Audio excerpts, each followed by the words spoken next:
Amén, amén y amén. Hoy quiero reflexionar sobre el título La sabiduría importa. Cuando hablamos de sabiduría, obviamente estamos hablando de tomar decisiones correctas. Esa es la mentalidad hebrea. Hay libros de sabiduría en el Antiguo Testamento y quizás te voy a aportar un dato que no conoces porque se estudia generalmente en ciertos niveles teológicos que específicamente profundizan en toda la literatura de sabiduría. La literatura de sabiduría judía tiene una lógica. Por ejemplo, si tú haces esto bien, vas a tener este resultado. Si tú, voy a poner un ejemplo, si tú ahorras, vas a tener después para compartir y para hacer cosas. Si tú eres una persona que guarda cierta postura ética, Dios te bendice. Pero hay libros, como es el caso de los Proverbios, que siguen esa regla. Son refranes llenos de paralelismos, ya sea sintéticos, antitéticos, que las frases se complementan, o sinónimos, por ejemplo, que una línea dice lo mismo que la anterior para reforzarlo, o una línea dice lo opuesto a la anterior para reforzar una idea. Ese es el antitético. Y también hay algunas donde la segunda línea complementa la primera. Eso es el sintético. O sea, son términos técnicos, pero detrás hay una teología donde tú dices, si hago esto, obtengo esto. Esa es la lógica, es una lógica de causa y efecto que funciona en la vida normal. Pero también hay libros de sabiduría en la Biblia que no contienen esa lógica que todos vemos como habitual. Ese es el caso de Eclesiastés y es el caso de Job. Por ejemplo, son casos extremos de la sabiduría. En el caso de Job, ¿cómo es posible que un hombre justo, bueno, temeroso de Dios, de pronto le vengan todas las desgracias que le vinieron arriba? Perdió la salud, perdió los hijos, perdió las posesiones, perdió el respeto de la esposa. ¿Cómo es posible dentro de la sabiduría que Dios ha establecido para que te vaya bien en la vida práctica que sucedan eventos como esos? Es lo que se llama los libros de sabiduría de posiciones extremas, de casos extremos. No siempre en la vida se funciona con una mera relación directa entre causa y efecto. Ese también es el caso de Eclesiastés. En el caso de Eclesiastés se presenta aparentemente una nota pesimista donde el escritor, en este caso Salomón, decía, bueno, ¿de qué más da que tú seas justo si al final tú te mueres igual que un animal? Estoy obviamente parafraseando. He visto que una persona se esfuerza, obtiene riquezas y después no tiene ni la menor idea de quién va a usar las riquezas. Son casos extremos, pero que son casos reales en los cuales hay que reflexionar. Y es interesante que en todo el libro de Eclesiastés se establece un contraste entre lo que pasa debajo del sol, todo esto que tú observas, donde hay casos regulares, como Proverbios, y donde hay casos excepcionales, como Job y Eclesiastés, pero también se presenta, y sobre todo en los capítulos finales, que todo haya sentido cuando tú tienes en cuenta una perspectiva que va más allá del sol. Por eso termina el libro diciendo, el fin de todo discurso oído es este: teme o respeta a Dios y guarda sus mandamientos, porque esto es el todo del hombre. En la conexión de Dios con el hombre se halla la respuesta aún a los casos excepcionales que requieren sabiduría. Habiendo entendido ese contexto, yo te voy a invitar a que tú busques el capítulo 11 de Eclesiastés, los versos del 9 y 10 y también el primero del capítulo 12. Porque ahí aparecen 3 consejos ya al final de todo el libro, donde son 3 consejos que para el escritor siempre funcionan, ya sea en casos regulares donde se requiere sabiduría, ya sea en casos excepcionales. Entonces hay una idea que en este momento está apareciendo en pantalla y quiero dejar en tu mente y en tu corazón, y es esta: hay decisiones en la vida que son determinantes para un estilo de vida de sabiduría. ¿Cómo tú desarrollas un estilo de vida de sabiduría? Bueno, tú tienes que empezar a pensar de cierta manera, lo cual te lleve a una acción determinada. O sea, tienes que tomar la decisión de poner en tu mente un esquema específico, actuar conforme a ese esquema, repetir la actuación para hacer hábitos y los cuales van a ser patrones. Y eso conforma un carácter. Y es lo que le llamamos un estilo de vida de sabiduría. Una persona sabia sabe ver los casos regulares de causa y efecto y sabe también analizar casos excepcionales. Y déjame compartirte aquí mismo, aprovechando un evento que nosotros vamos a enfrentar, por ejemplo, mañana. Mañana nosotros vamos a tener la celebración de vida y el memorial de una muchachita joven, 23 años, que se sintió abrumada emocionalmente y por situaciones tremendas se quitó la vida. Esto es un caso excepcional, es un caso durísimo. Es un caso que toda la familia se pregunta por qué sucedió esto. Cuando uno hace un funeral o una celebración de vida y memorial como este, que va a tener lugar mañana, después de todos los servicios, aún la gente de la iglesia se pregunta, ¿cómo es posible eso? ¿Qué se va a decir? ¿Qué se va a establecer? Son casos excepcionales donde se necesita tomar decisiones que te lleven a un estilo de vida de sabiduría. En nuestro caso, ningún ser humano puede juzgar a una persona que abrumada se quite la vida. Aquí estoy introduciendo un tema muy polémico. En años atrás yo participaba en el Compañerismo Médico Cristiano, una organización de doctores cristianos, donde yo fui el ponente, vamos a decir, dando la nota espiritual de los casos tremendos de suicidio. Entonces, este es el punto, para poner ese ejemplo. Nadie puede decir algo específico del destino eterno de una persona que, abrumada por las emociones, se quita la vida. Obviamente, estamos todos de acuerdo que no es lo mejor para la persona. ¿Quién no está de acuerdo con eso? Pero al mismo tiempo, lo que nos enseña la Biblia, que en este caso excepcional, la gracia de Dios sigue siendo suficiente. La sangre de Jesucristo es suficiente para limpiar todo tipo de acción que consideremos que es negativa. Para otra oportunidad voy a compartir sobre ese tema. Yo sé que quizás en el chat ahora mismo me estás escribiendo, quizás yo fuera del chat te voy a estar dando alguna respuesta. Esto es un tema tremendo, pero yo quiero decirte que en las últimas 2 semanas ha habido 3 personas que se han quitado la vida aquí en los Estados Unidos, alrededor de nuestra comunidad. No estoy diciendo miembros de la iglesia, estoy diciendo gente relacionada con nuestra congregación. Porque en Estados Unidos se está experimentando una depresión social semejante en este momento a la de algunos países latinos que han estado bajo una depresión económica, bajo una situación de vida de depresión. Eso lo estamos enfrentando, así que te pido tu oración, te pido que también el Señor nos dé la gracia a los que vivimos aquí en el primer mundo, porque hay problemas. Pero ese solo es un caso donde, si ahora se estuviera escribiendo la Biblia, la literatura de sabiduría, se pondría ese caso quizás en el libro de Eclesiastés. ¿Cómo es posible que algo como esto pase? Pero tú y yo necesitamos tomar decisiones que sean coherentes, pase lo que pase y en cualquier circunstancia, porque esas decisiones contribuyen a un estilo permanente y constante de sabiduría. Aquí van los 3 tipos de decisiones que describe el texto en forma de imperativo. Aquí el imperativo no es que te lo está mandando, es una exhortación, es un consejo. Primero, decidir alegrarse desde temprana edad.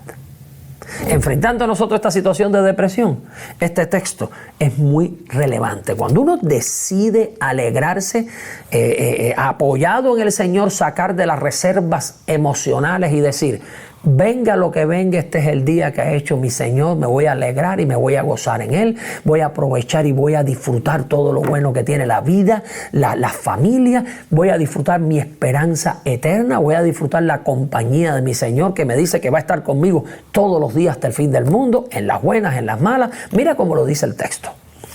11:9 en Eclesiastés.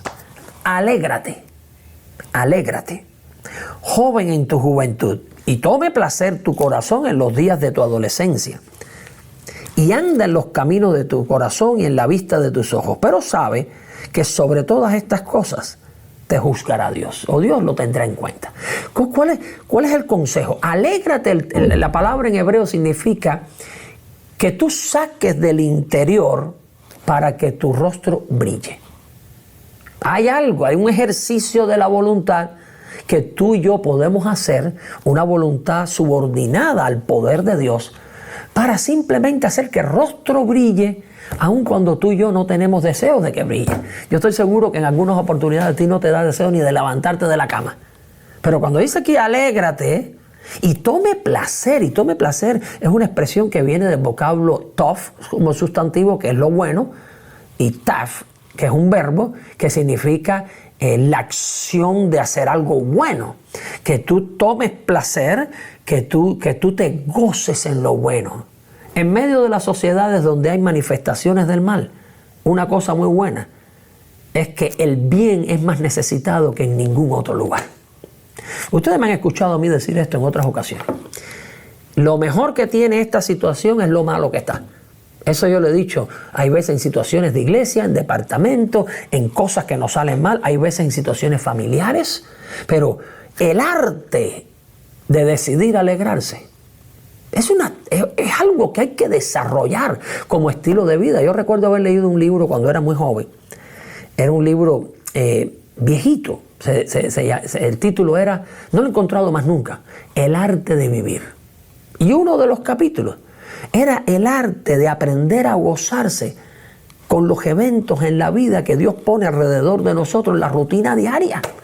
Por algo en el Nuevo Testamento se dice, regocijaos en el Señor siempre. Otra vez os digo, regocijaos. Voy a poner ese texto de Filipenses pegado aquí con Eclesiastés. Regocijaos en el Señor. ¿Saben ustedes por qué es en el Señor? Porque es el único que no varía, que no cambia, que es constante. Las circunstancias cambian, pero como Dios es constante, el consejo sabio es: aprende a alegrarte, disfruta tu juventud, disfruta los años de vigor, disfruta las grandes bendiciones que Dios te da en la vida, y ese gozo va a tener un impacto tremendo en el ambiente donde tú vives, en tu familia. Así que ahí va el primer consejo. Segundo consejo: decidir quitar lo que no conviene. Hay cosas en la vida que no convienen. Patrones que uno tiene y arrastra en la vida hasta incluso cuando uno tiene cierta edad. Yo tengo 49 años y todavía yo siento que hay algunos patrones y esquemas de pensamiento que debo cambiar, que debo quitar.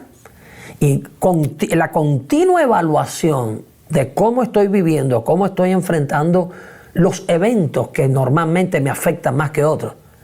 Eso te ayuda muchísimo. Dice el Nuevo Testamento, el Espíritu de Dios da testimonio a nuestro espíritu de que somos hijos de Dios. Y el Espíritu está allí trabajando para hacer producir lo que se conoce en el Nuevo Testamento como el fruto del Espíritu. Y ese fruto se contrapone a cosas que no convienen. Todos nosotros tenemos patrones para deconstruir y en su lugar empezar a colocar nuevos patrones de vida más saludables, mentalmente, familiarmente. Miren cómo dice el texto en el verso 10. Quita. Esa es la primera palabra. Quita, remueve, declina, es lo que significa en hebreo. Pues de tu corazón el enojo y aparta de tu carne el mal. Fíjense ustedes cómo dice, hay algo que no vale la pena: la continua ira o el enojo. Dice la Escritura, no se ponga el sol sobre vuestro enojo. Lo que quiere decir eso, en palabras sencillas y populares, no dejes que culmine el día sin que tu enojo pase.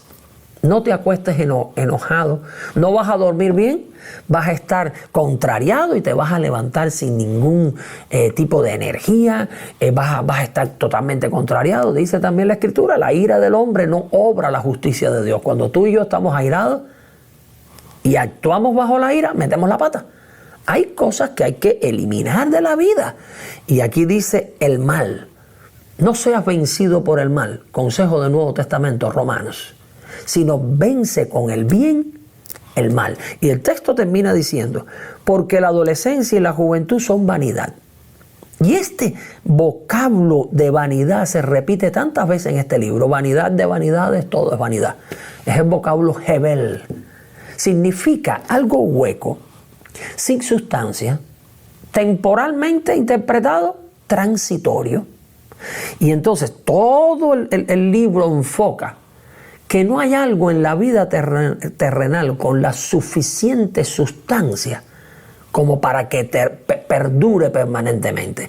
Y el punto es que tú no tienes que aferrarte a cosas que son totalmente transitorias. Hay veces invertimos en la vida en cosas que no valen la pena. El Nuevo Testamento, en la teología del Nuevo Testamento, dice la Biblia, Dios sujetó toda la creación a vanidad.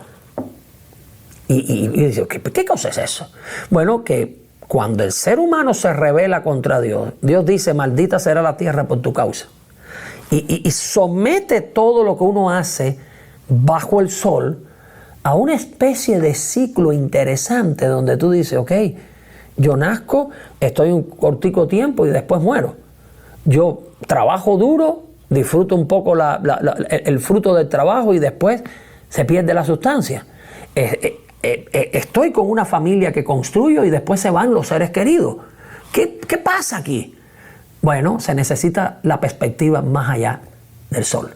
Pero lo que dice aquí es, quita cosas que no convienen, porque la vida es tan corta, hay tanta transitoriedad en la vida, que si tú no aprendes a disfrutar lo que tienes y a quitar las cosas que no convienen, aún lo poquito que tienes se echa a perder.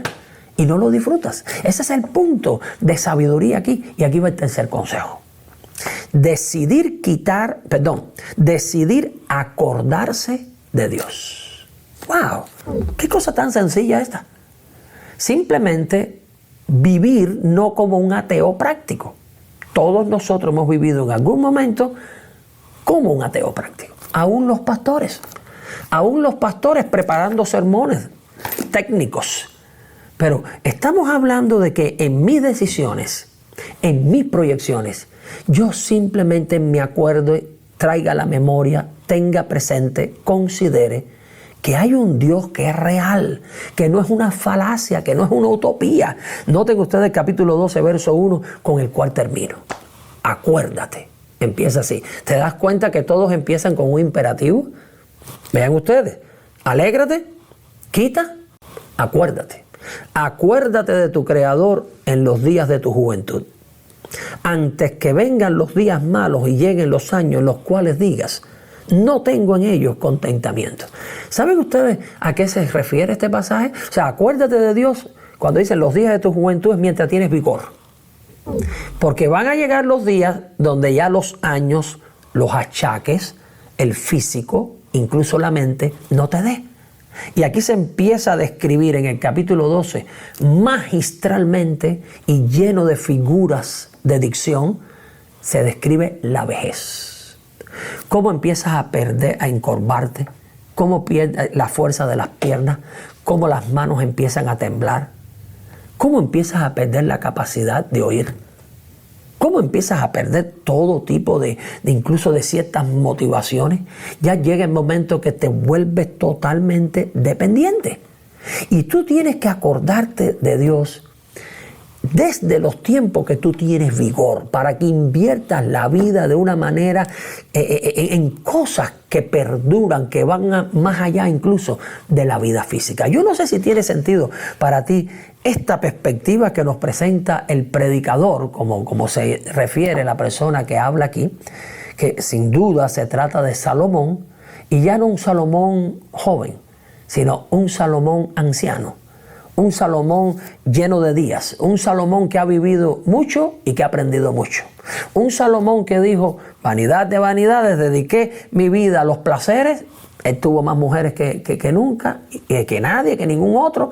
Y dijo, esto no me llenó. Vanidad de vanidades. Yo construí más que nunca. Tuve éxito. ¿Y qué pasa? La vida se va también.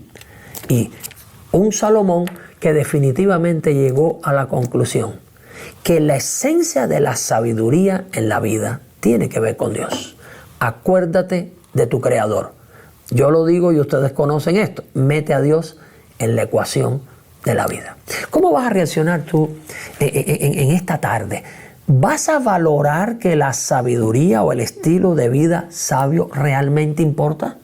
Y que no importa simplemente porque de manera utilitarista pensamos en causa y efecto. Voy a hacer esto bueno para recoger este resultado bueno. Bueno, aún en ocasiones excepcionales que no funcione la causa y efecto, todavía vale la pena estas tres cosas: alegrarse, quitar lo que no conviene y precisamente acordarte de tu Creador.